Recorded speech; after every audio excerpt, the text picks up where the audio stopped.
Hello and welcome to yet another episode of 5 Flames 4 Fives. I think I'm going to have to do multiple edits of this. If you're watching on YouTube, you might see something different. Okay, so I decided to go ahead and make two separate versions. So on BBC you'll see some 4 gameplay, but over here on YouTube it's going to be exclusively 5. So just had to jump in with a quick edit and drop that knowledge, and then we're back to your regularly scheduled programming. Anyway, we have a lot of interesting games, and I'm excited to get started on here. So, blocking the hard camp, that's pretty good. I think you should buy a little more right-click items. But when you're playing against double melee, you have a big advantage against them in the fact that you have a ranged hero, and so you want to be using that by throwing a lot of autos. Instead of clarities, I think mangoes are just the better leaning item. Clarities require a bit more passivity to use properly. I would get like 2 branches of fairy fire and like mangoes. If you think about what the creep wave looks like, this is just not really a good time. The real power spec of Maledict is at level 2. Be patient and then wait until level 3 and wait until the creeps are more favorable. You need to go pull.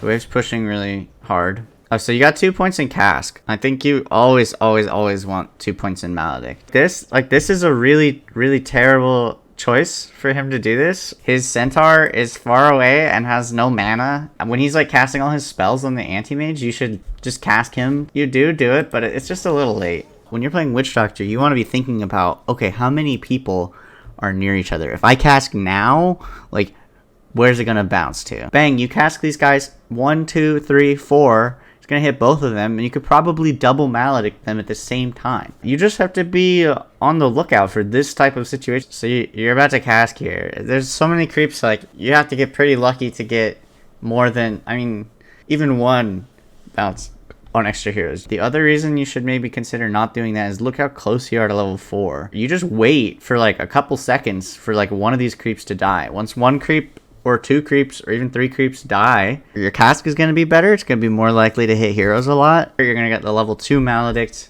which when you land on them is going to do a lot more damage. This is huge. This is why you pick Witch Doctor into Centaur. It was so easy. It cost you nothing, and it cost him all of his HP. If he approaches again, you can just do the same thing. Yeah, just do it again.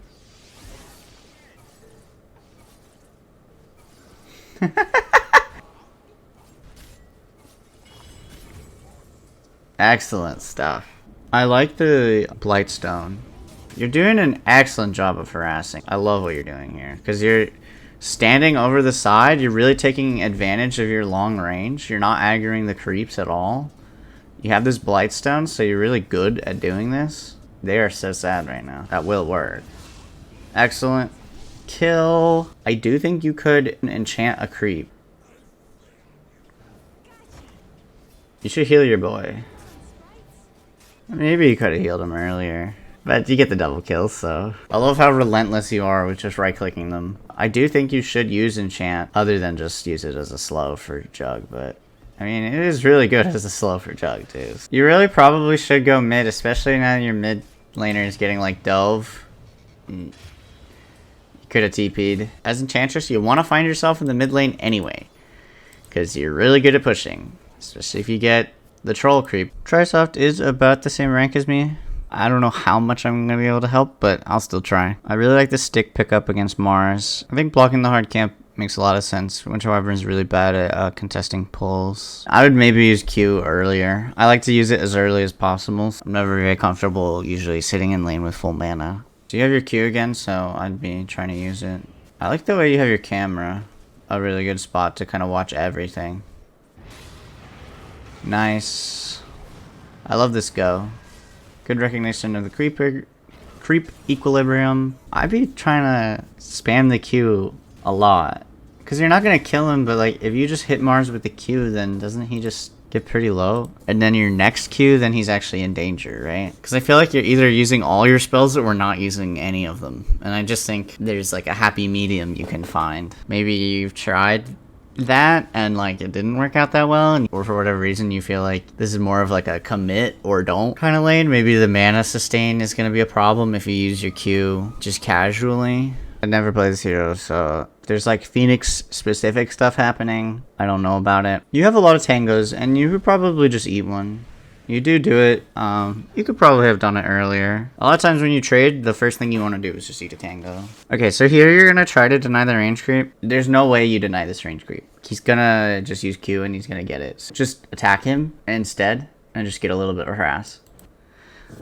I think you could just back up and use your salve. Just use it and then buy another one. You want to play like in the middle of the lane so that you can't get surprised like this, because the reason you die is just because you don't see him. I would just stand back. You're really weak level 1 anyway. You don't even have your spell. Can you trade with him?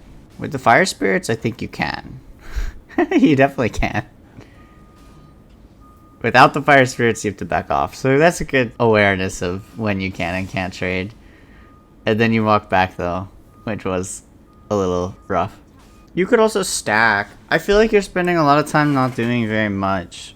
And I mean, it makes sense because as Phoenix, when you don't have these spells, you're super weak and they have really long cooldowns. 40-second cooldown on Fire Spirits, 40-second cooldown on Icarus Dive as well. It's a lot of downtime. During those downtimes, you can make stacks, especially since you have Luna. You could stack and pull. You do need a lot of XP. Single pulling gives you more XP too. You're getting the XP from the small camp. If you stack and pull, that's still also good. The creeps will die eventually. Try to think about what beneficial stuff you can do between your cooldown. And stacking for Luna is obviously super good. Yeah, rough lane, man. I don't know. Luna needs more help than Phoenix is able to provide. You want to have stacks by the time it's like minute 8 or 9. And you can help with the stacks too. Throw a Fire Spirits. Luna can take the stack, like big stacks, even earlier, and then she might otherwise be able to, and without taking much damage. Alright, well, thanks for watching, and goodbye.